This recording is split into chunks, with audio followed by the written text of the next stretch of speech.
자, 이제 계속해서 세부 분류군에서 알아보고 있습니다. 지금 다음은 이제 시타쿨라. 이제 시타쿨라라고 발음해도 되고 또는 이제 푸시타쿨라라고 발음해도 됩니다. 이제 라틴어 계통에서는 뭐 P를 발음할 수도 있고 발음 안 할 수도 있습니다. 발음하는 것이 문제가 되지 않습니다. 그래서 뭐 일단 푸시타쿨라라고 한다라고 하면 이 계열은 총 14종이 있습니다. 많이 본 것 같으시죠? 네, 가장 작은 거로는 통상 저희가 이제 포도소총이라고 불렀던 플럼 헤디드 패러킷부터 시작해가지고 가장 큰 것으로는 대본청이라고 통상 부르는 알렉산드리안 패러킷까지 이제 존재합니다. 얘네는 참고로 한 가지 사육과 관련해서 좀 문제가 있는데 소음이 어마어마합니다. 네, 상상을 초월할 정도의 소음을 만들어냅니다. 완벽한 성적 이형이라고 하는데 참고로 어렸을 때는 구분이 안 됩니다. 새끼 때는 구분이 안 되고 성장한 다음에야 구분이 가능하고 목에 이렇게 수컷의 경우는 진한 테두리가 둘러집니다. 그래서 그걸 가지고 확인할 수가 있습니다. 일반적으로 이제 링넥 패러킷 같은 경우에는 아주 다양한 뮤테이션이 존재해서 수백 가지 이상 거의 뭐 사랑행무만큼이나 다양한 뮤테이션이 존재합니다. 원산지는 아프리카 북부터 시작해서 인도, 파키스탄, 태국, 인도, 차이나 반도 등등에 넓게 분포되어 있고 먹이는 뭐 이것저것 가리지 않고 잘 먹는 편입니다. 참고로 인도나 파키스탄 일부 지역에서는 이 종 중에 일부, 특히 이제 아프리카 인디안 링넥 패러킷 계열들을 유해 조수로 인식해서 독극물을 놔서 죽이거나 산탄총으로 사살하기도 합니다. 번식은 매우 잘하는 편이고 1회에 3에서 3개에서 4개 정도를 산란합니다. 계속해서 아가포르니스로 넘어가도록 하겠습니다. 아가포르니스 통상 국내에서 이제 뭐 모란앵무라고 널리 알려져 있고 영어로는 러브버드, 그만큼 이제 암수간의 사랑을 잘 표현한다고 해서 이제 이런 이름이 붙어 있습니다. 체장은 한 10에서 18cm, 15에서 18cm 정도이고 체중은 한 50g 남짓인 매우 작은 종입니다. 하지만 매우 강건하죠. 성격도 좀 대찬 편이고요. 일부 종의 경우는 이제 많이 길러지는 종의 경우에는 다양한 색상 변이가 존재합니다. 실제로 저희가 이제 사육하는 상황에서는 이제 블랙칙하고 그 다음에 지금 니아사라든지 그리고 피치페이스드, 피셔스 그리고 뭐 마스크도 요 안에 교잡이 엄청나게 많이 이루어져 있습니다. 그 중에 일부는 논사이테스고 일부는 사이테스 어펜딩스 2에 들어가는데 요 안에 있는 종들 사이에서 엄청나게 높은 수준의 하이브리드가 존재합니다. 그래서 실질적으로 완벽하게 구분하는 것이 매우 어려운 상황이 왕왕 벌어지기는 하고 피셔스라든지 피치페이스드 그리고 뭐 마스크드 같은 경우에는 매우 다양한 뮤테이션이 있다라고 말씀드리겠습니다. 이제 독특한 것이 제가 모든 이 계열의 종들이 그런지는 확인을 못 해봤는데 통상 제가 사육 상태에서 흔히 길러지는 종들의 경우는 둥지 재료를 오타 있습니다. 죄송합니다. 둥지 재료를 엉덩이에 이렇게 꽂아가지고 운반해서 둥지로 가져가는 그런 습성을 보이기도 합니다. 이거 이제 재밌다 보니까 그 뭐 세상에 이런 일이 뭐 동물농장 이런 류의 프로그램에서 이러한 것들을 이제 이슈로 삼아가지고 많이 방영했는데 이거는 이 종에서 흔히 벌어지는 이 계열에서 흔히 벌어지는 모습이다라고 이해하시면 되겠고 이쪽에 있는 지금 이제 이를테면 뭐 레드페이스드라든지 플라리아 그다음에 까나 뭐 따란따 이런 종들은 번식이 매우 어렵습니다. 그리고 암수가 구분되는 성적 이형이기도 합니다. 이제 사하라 이남, 서브사하란 아프리카, 통상 우리가 이제 흑 아프리카라고 부르는데 블랙 아프리카 지역에서 많이 서식하고 있고 유해조수로 자리를 잡고 있는 곳도 있습니다. 산란수는 6개 이하입니다. 뭐 흔히 볼 수 있는 종이라고 알려져 있지만 동시에 위쪽에 있는 이런 종들 같은 경우에는 국내에서는 사육 상태에서 만나기가 매우 어려운 편에 속하지요.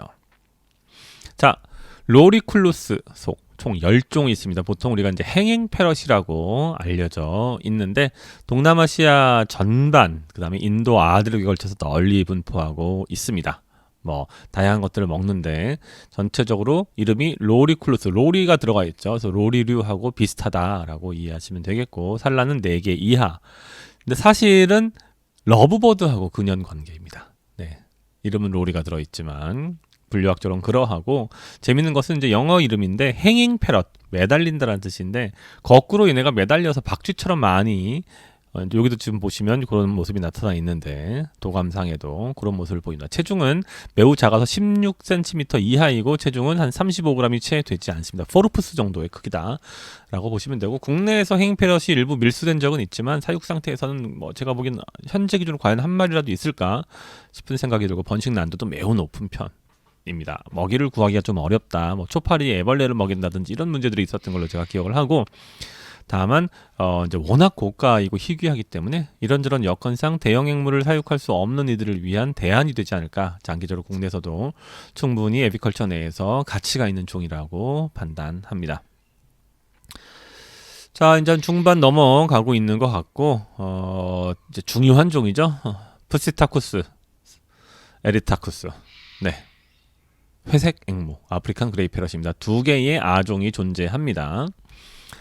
로라투스 이클레서스 로라투스하고 비슷하다고 생각하시면 되겠습니다. 하나의 속 안에 하나의 종만 있는 구조로 되어 있고 뭐 유럽, 미주, 우리나라도 많이 익숙합니다만 유럽이나 미국 같은 곳에서는 가장 대중에게 익숙한 종 중에 하나이고 체중은 보통 400g 남짓입니다.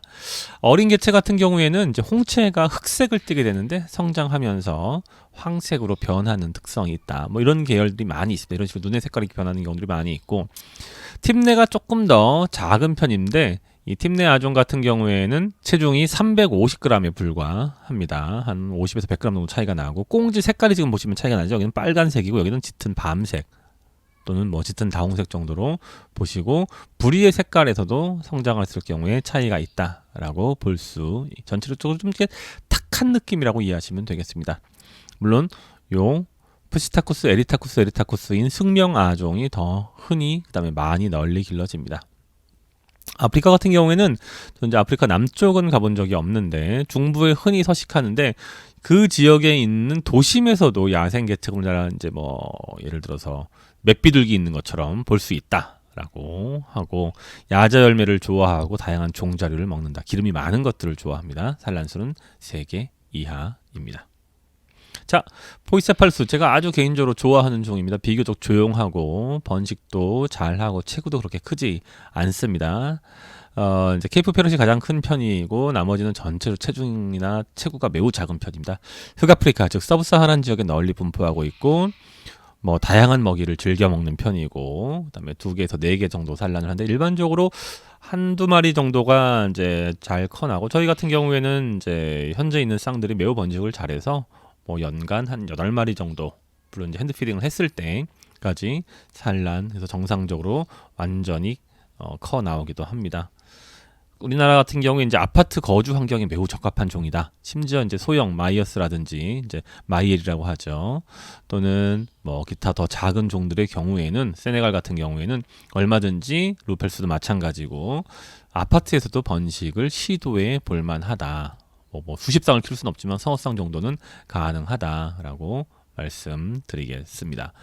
자, 이제 아라입니다. 아라 속에 15종. 사실은 이제 여기서는 이제 아라라고 제가 칭했지만 현재는 속이 많이 나눠져 있습니다. 그래서 그 속 내에도 아도린추스부터 시작해가지고 뭐 디오시타카라든지 프리몰리우스 같은 다양한 종들이 존재하는데 그냥 아라라고 퉁 쳤습니다.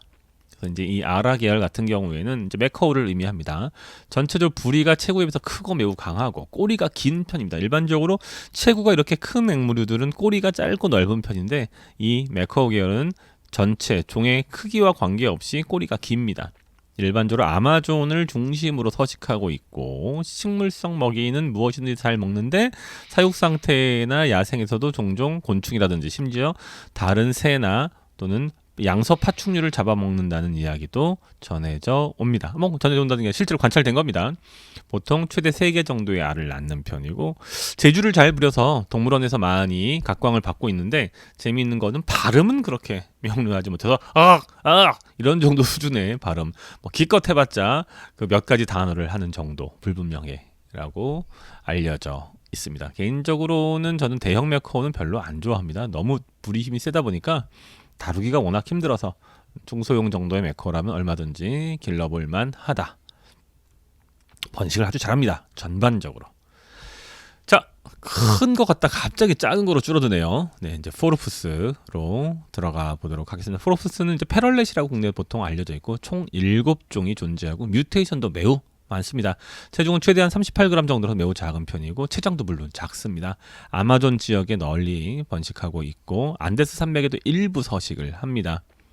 번식이 잘 되다 보니까 어떻습니까? 네, 뮤테이션이 다양한데 일반적으로는 이제 퍼시픽 페러시아 불리우는 이제 포르푸스 콜레스틸리스가 가장 많이 길러지고 있습니다. 번식도 소형이다 보니 알을 많이 낳는 편입니다. 한 20년 전에 국내에서 매우 유행을 했었는데 요즘은 좀 찾아보기 어려운 종인 것 같은데 좀 아쉽습니다. 왜냐하면 저 종이 체구는 작지만 거의 웬만한 중형앵무 수준의 어떤 그 발쓰기 능력이라든지 또는 언어 능력을 보여주거든요. 네.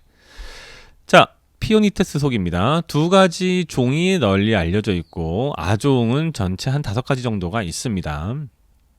일반적으로 이제 카익이라고 국내에서는 불리우고 카이큐라고도 뭐 하지만 실제 영명 발음은 카익이고 이제 스페인어는 다른 방식으로 발음을 하게 되죠. 카이케라고 하게 되죠. 그다음에 체장은 한 23cm 정도인데 땅땅하고 체중은 한 170g까지 나갑니다.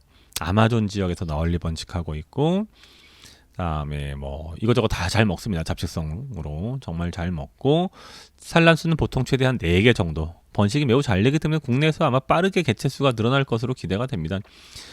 아주 번잡하죠. 네, 저도 그 다양한 TV 프로그램에서 얘네가 이제 사고를 많이 쳐가지고 이걸 어떻게 할 것인가 뭐 일종의 교정 아닌 교정을 하는 프로그램을 찍었던 경험이 몇 번 있는데 동시에 아주 공격적이기도 합니다.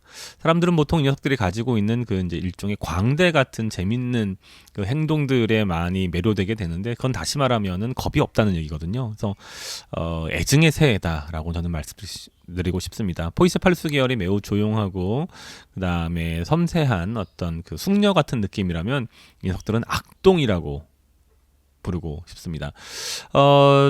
이게 한 10년 국내에서 이런 식으로 만약에 번식이 되게 된다면 한 1, 20년 내에 개체수가 좀 많이 증가하지 않을까라고 하는 기대, 동시에 약간의 우려도 하지 않을 수 없습니다. 자, 피어너스 속입니다. 국내에서 널리 알려지지 않은 좀 안타까운 종이라고 생각을 하고 가지고 있는 가치에 비해서 체장은 한 30cm가 살짝 안 되고 체중은 200g 남짓입니다. 카리브해에도 살고 있고 아마존 지역에도 지금 이제 중남미 얘기가 계속 나오고 있죠. 중남미가 호주와 더불어서 그 앵무새의 어떤 보고라고 통상 이제 말씀을 드리는데 아프리카보다 훨씬 다양한 종 다양성을 보입니다. 높은 종 다양성을 보입니다. 산란은 한 배에 최대 한 5개 정도까지 할 수 있고 일반적으로 중대형 종이 산란을 많이 안 하는 것에 비해서 산란수가 큰 편이고 체구도 작고 비교적 조용한 편이라서 아파트에서 기르기에도 매우 좋은 종이다라고 말씀을 드리겠습니다. 특히 이제 블루헤디드 피어니스 같은 경우에는 아주 아름답습니다. 선명한 파란색의 머리 색깔이 많은 이들로 하여금 놀라운 감탄을 자아내곤 하지요. 조금 더 들어가 보겠습니다. 자, 이제 아마존 네, 앵무새의 왕좌라고 할 수 있는 왕자죠. 왕자라고 뭐 왕좌이기도 하고 왕자이기도 합니다. 아마존 총 27종이 속해 있습니다. 이제 가장 대표적인 워낙 이제 종 다양성이 높다 보니까 여기도 한 가지 종만 그냥 딱 집어서 얘기한다면 화이트 프론티드 같은 경우에는 불과 200g인데 블루 프론티드는 400g 정도. 예. 큰 편입니다. 남미 전체에 넓게 분포하고 있고 제가 유학을 했던 브라질 상파울루에서도 흔히 뭐까지는 아니지만 조금만 외곽으로 나가면은 어렵지 않게 발견할 수 있었습니다. 말을 엄청나게 잘하는 걸로 널리 알려질지 있지만 모든 종이 다 그런 건 아니고요. 종 내의 다양성이 전체로 높은 편이고 몇몇 종은 특히 메이트 킬링을 비롯해서 폭력성, 공격성이 매우 높은 것이 이제 회자되기도 합니다. 보통 한 3개에서 4개 정도를 알을 산란하게 되는데 블루프론티드는 최대 8개까지도 번식을 한다라는 기록이 있습니다. 아종 체계가 매우 복잡해가지고 아마존에 대해서 아주 잘 아는 사람이라 할지라도 실물을 보고 아종, 그 다음에 뮤테이션 또 이제 있고 교잡종들이 있고 그 안에 지리적인 다양성까지 고려하게 되면은 매우 혼란스러운 상황에 빠지곤 합니다. 네. 아마존 하나만 가지고도 저희가 아마 한 일주일 이상 강의를 진행할 수 있을 정도로 복잡하고 동시에 대단한 계열이다라는 말씀을 드리고 싶습니다. 자, 이제 거의 끝나간 것 같습니다. 마지막으로 이제 아라띵가 19종하고 삐루라 18종에 대해서 알아보도록 하겠습니다. 여기 지금 이제 아라띵가 계열이 나와 있는데 뭐 아라띵가라는 게 아라띵가 딱 성만을 얘기하는 건 아니고 아라띵가 계열이라고 통상 저희가 불려서 이 코니오를 크게 두 가지로 나뉩니다. 좀 몸이 크고 단단하고 그런 계열, 메커우하고 좀 비슷한 계열하고 그렇지 않고 약간 야리야리하고 부리가 작은 삐루라로 두 개로 나눈다라고 보시면 되겠고, 일반적으로 이제 꼬리가 긴 편입니다. 그 코니오란 말 자체가 꼬리가 원추 모양으로 길다라는 뜻이거든요. 네, 그렇고 아라띵가 계열이 최고다 크다고 말씀을 드렸고, 아마존을 비롯해서 카리브 지역, 그다음에 남미 전체에서 넓게 분포하고 있다. 뭐 우루과이, 파라과이 그런 지역까지 분포하고 있고, 한 번 번식할 때 한 4개 정도를 산란하는데 최대 7개까지. 삐루라 계통이 보통 더 번식력이 좋은 것으로 알려져 있습니다. 여기 이제 가장 큰 파타고니안 코니오, 가장 그 추운 지역에 살고 있는 코니오의 모습을 보여주고도 있네요. 자, 여러분들 이제 방금 보셨지만 이것 이외에도 어떤 종이든지 여러분이 관심을 갖고 있는 종이나 또는 속이 있다면 그 종들의 허즈번드리 매뉴얼, 이제 관리 지침서입니다. 사육 지침서를 찾아가지고 이것을 탐독하고, 그다음에 얘네를 기르는 데 필요한 먹이라든지 번식과 관련한 주요 사항을 정리해 보실 것을 과제로 드립니다. 또 한 가지는 매우 큰 일입니다. 이거 하나만 제대로 하려면도 한 달 가까운 시간이 소요될 수 있습니다. 이런저런 일을 같이 하면서 병행하신다면. 다음으로는 자신이 관심 있는 종에 현존하는 모든 색상 뮤테이션 그리고 아종에 대해서 사진 자료를 찾아가지고 한번 간단하게 정리를 해보실 것을 과제로 드립니다. 자, 고생 많이 하셨고 다음 강의에서는 2장으로 넘어가서 해부학과 생리학에 대해서 한번 같이 강독해 보도록 하겠습니다. 여러분 항상 말씀드리지만 앵무새 수의학 책을 직접 읽으신 다음에 이 영상을 접하셨을 때 비로소 학습의 의미, 가치가 있다는 말씀 드립니다. 네, 다음 시간에 뵙겠습니다. 심영주 박사였습니다.